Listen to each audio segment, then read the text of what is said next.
Guys, welcome back to my channel. My name is Afi and I am back again with another video. If you're new here, thank you so much for clicking on this video. I hope you enjoy. I'm just gonna jump into it. Today's video is going to be it's gonna be a chapter review first of all. I'm continuing with the chapter reviews. I'm so excited.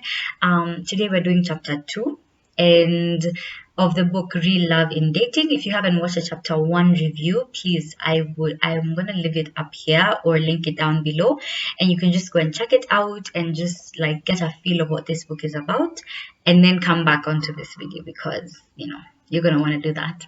So okay, chapter 2 is titled The Secrets of Falling in Love, the Real Reasons We Do and Why It Doesn't Last. So if you haven't watched the other video and you don't feel like going back, I'm just going to give a brief of what the chapter is about. It's basically just about like the reason why marriages break down so much. There was a statistic that came up that was like apparently like 50% of marriages end in divorce, and most people who are still in marriages are not feeling fulfilled in their marriages.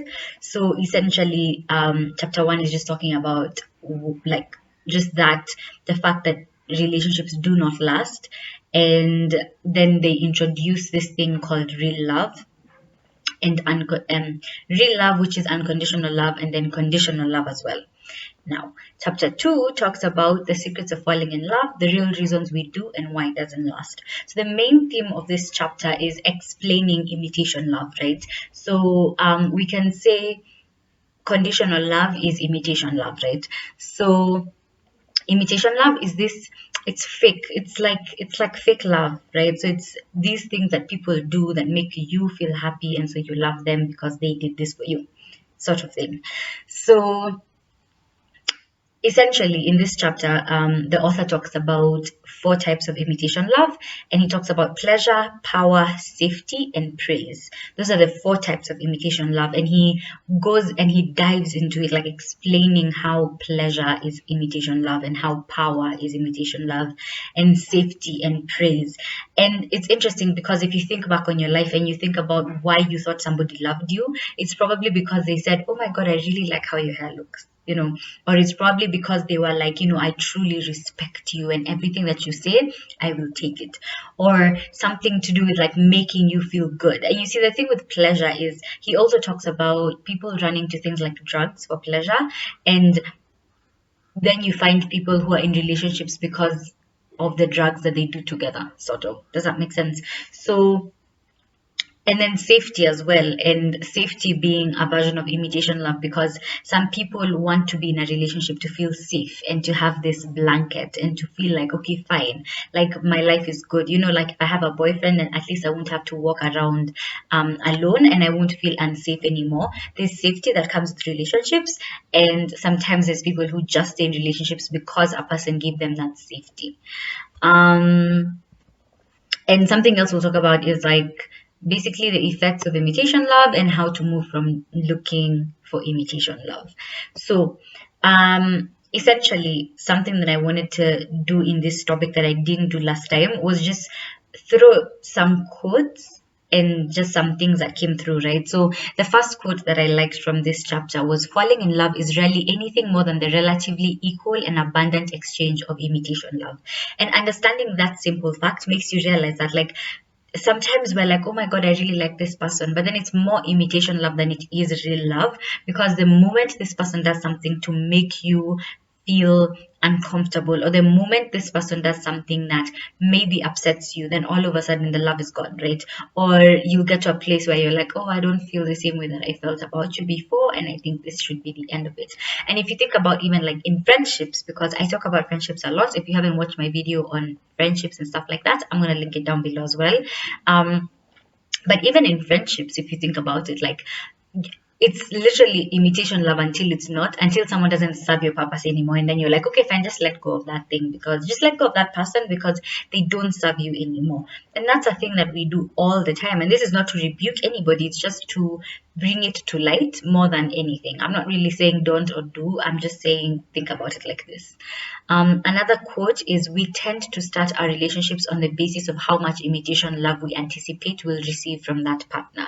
And the reason why I say this quote is because in the book, the author uses an analogy of these two people who are in a relationship called Michael and Susan. And it starts with like Michael giving this type of imitation love to everybody, and then Susan finally is one person who returns the imitation love. So he, for example, if he's giving people praises, right? So he'll praise people, praise people, praise people, and the person that reciprocated this imitation love was Susan.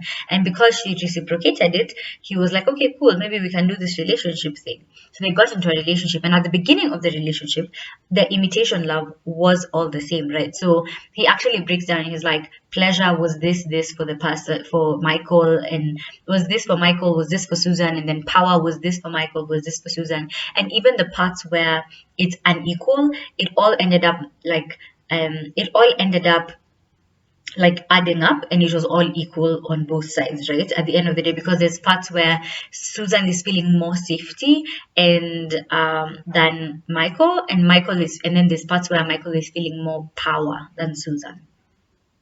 So because of that, then you find like a balance. And then throughout their relationship, when they get into maybe 6 months or like whatever, as they progress, the ratio starts to reduce, right? So it's like if the pleasure that Michael was feeling at the beginning was 6 because they were like being intimate all the time and having intercourse and stuff like that, throughout the progress of the relationship, it says that maybe the pleasure reduces and it stops being, because there's times when Susan doesn't want to and like Michael does and blah blah blah. So his pleasure reduces, hers also reduces. His power reduces because now she's gotten used to him and she's like, excuse me, you're not doing what you were doing before. And now all he feels is this nagging from Susan. And so all this imitation love starts to decrease, and they get to a place where they're like, what happened? Like, how did we get to this place where we can't even stand looking at each other? And so that's an analogy I wanted to just bring across. The next quote is, we look for someone who has qualities that will temporarily make us feel good, and in return we're quite willing to do the same for that person.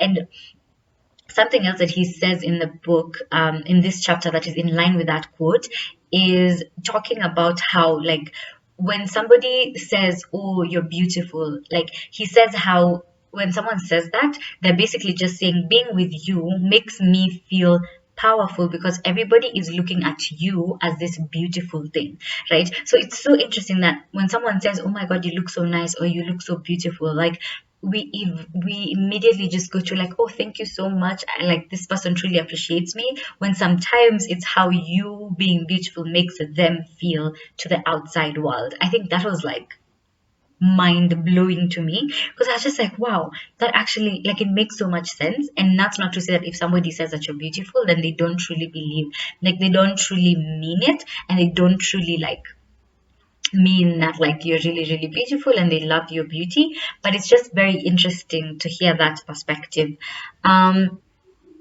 So the first subtopic is called the real reason relationships fail, right? And the question we're answering here is what happened. And he says that because the author is a psychologist, and so he says in his office, whenever couples come to see him and stuff like that, the one question they ask all the time is like, we're just trying to figure out what happened. Like, what happened down the road that we can't stand to see each other or to look at each other anymore, right? And a quote that he says here is, relationships fail not because either partner did anything wrong, but because both of them came to the relationship without enough of the one thing, real love, essential to individual happiness and healthy relationships. They base their relationship on a counterfeit currency, imitation love, that cannot buy happiness. And I'm just going to say, I think it was towards the end of the last video where I talk about a statement that says, with real love, nothing, it says something like, without real love, nothing is enough, but with real love, nothing is too much, or something. I can't even remember the actual quote. I'm going to try and put it down here, because why can't I remember that? I don't know. But it's something like, with real love, nothing, something, I don't remember, you guys.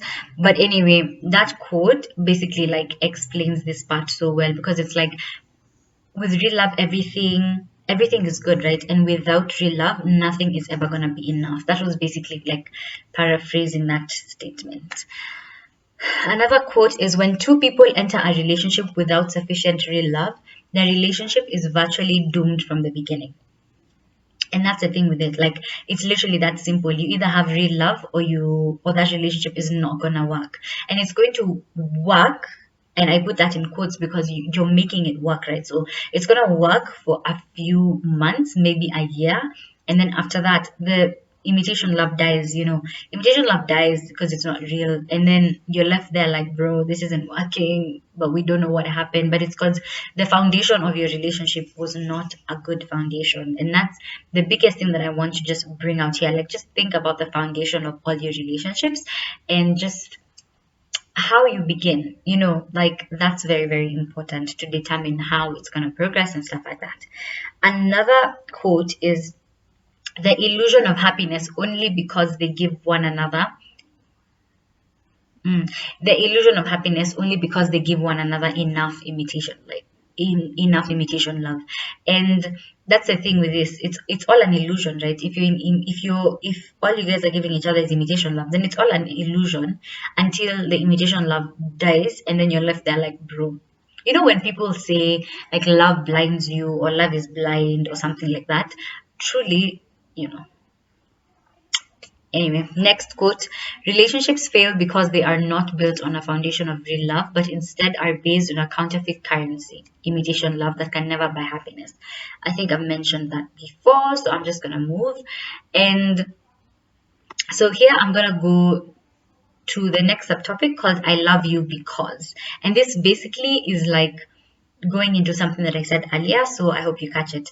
So in this chapter, he says, I love you because, as equivalent to I need you. Right? Right? And a quote that I really like from it is, as we find sufficient real love in our lives, our emptiness and fear disappear.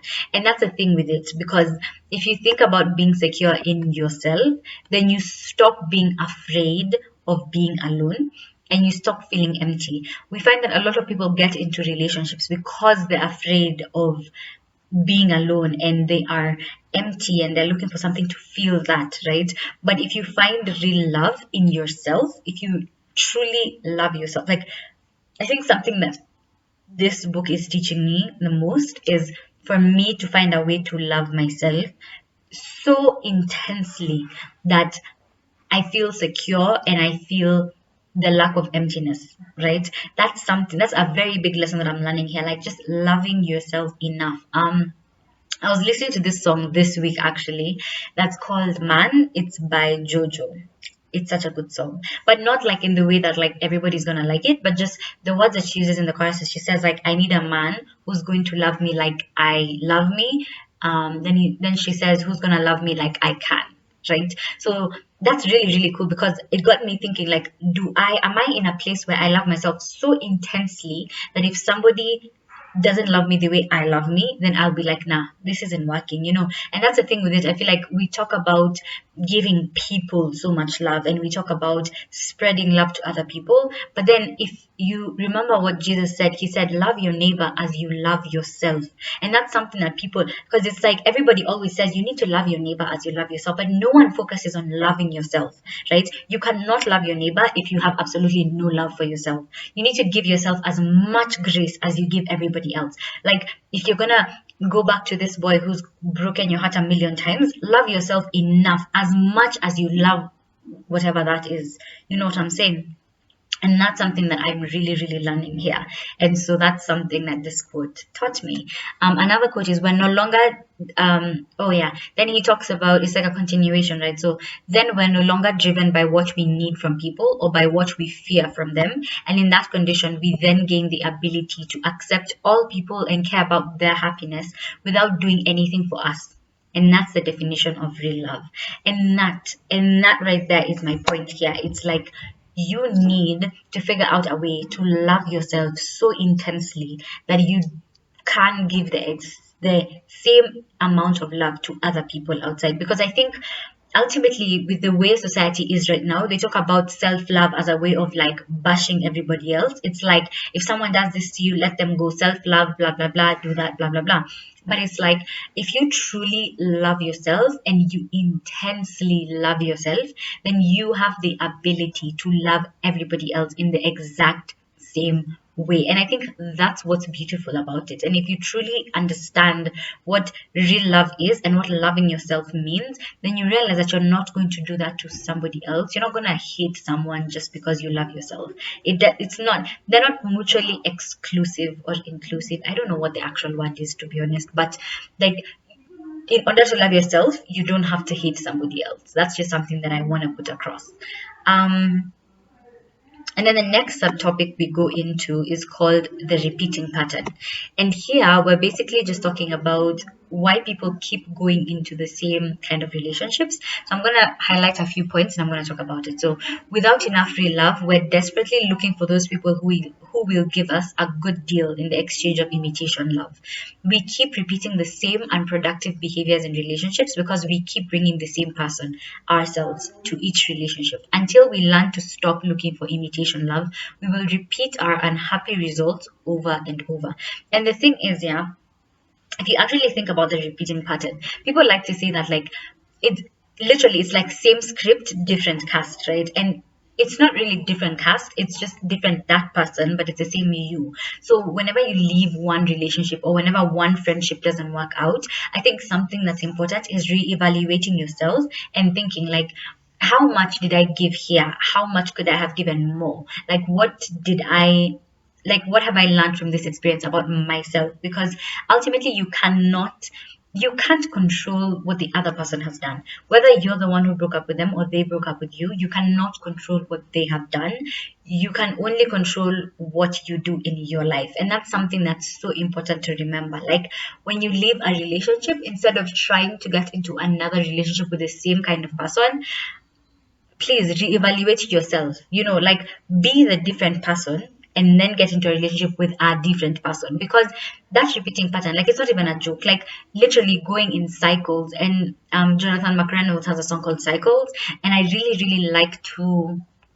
like to use that song as a way to explain this repeating pattern, because he talks about how like the devil keeps you in cycles, right? So if I don't heal, then the devil keeps me going through that same thing. And I want to say that that happens in real life as well. If you do not heal from something, you're going to repeat the exact same cycle, which is why it's so important to heal. It's not enough to be looking for justice or to be shouting at people or to be doing things like that. It's important for you to heal for yourself and for the people around you, because you do not want to repeat such cycles. That's just something that I thought I should mention. And the next part the last subtopic is called freedom. And one quote that I love is, we must recognize our dependence on imitation love. Once we do that, we can begin to take the steps to find the real love we need. And that's just it. Like, once you have found real love, then there's true freedom there, because then you're not out here looking for a man to make you feel safe. You are your own safety. You get, and that is the best. To be honest, something that I don't think I've ever mentioned is, I hate being constricted and I hate being put in a box. The idea of freedom is literally the best thing for me. Like, I saw this on someone's post and I reposted it, and it was something to do with how I've always wanted to just go to a different city and live alone and just start a new life. And that, to me, is literally the ultimate freedom.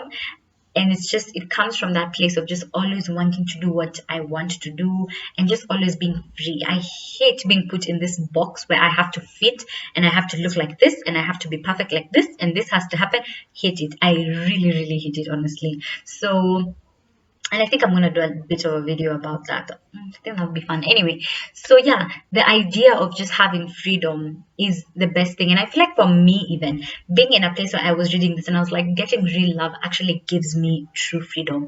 It's something that I am 100% working towards. Like, if anything, I am 100% working towards gaining absolute freedom of myself.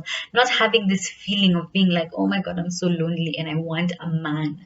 Or, oh my God, I'm so something. I don't know what it is, but like, just freedom, like real freedom. And also the freedom to move away from people's expectations. I think that's something that I need to learn. I have a video about that I've reached a place where I'm like trying to let go of expectations that people have of me and just trying to be myself.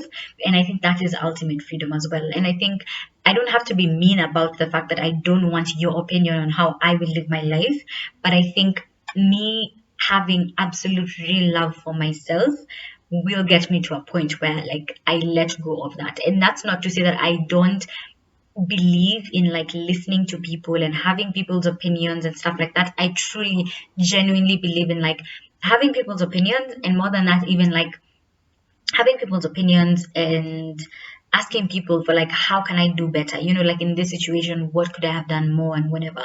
Like I am a firm believer in like finding a better way to do stuff and being the best version of yourself. So I'm always going to want to have people's opinions, but then I just need to learn to let go of expectations, because this idea of wanting to be perfect to other people yet I'm dying on the inside, that's just not working for me anymore. It's been like, I mean, it's not working. Didn't work for the past 20 years, not going to work ever. So it's just one of those things. So yeah. And if you haven't watched that video, I'm going to link it down below as well. So there's a lot of videos for you guys to check out, because I have been consistently doing videos for the past like 6 months ish. So, and I'm so excited about that, to be honest. Like, I'm really, really excited that I've been so consistent with these videos. I didn't think I would be able to, so I'm just glad about that. Anyway, I hope you enjoyed this video. If you did, please give it a thumbs up and subscribe if you like this. Okay, bye. See you next time.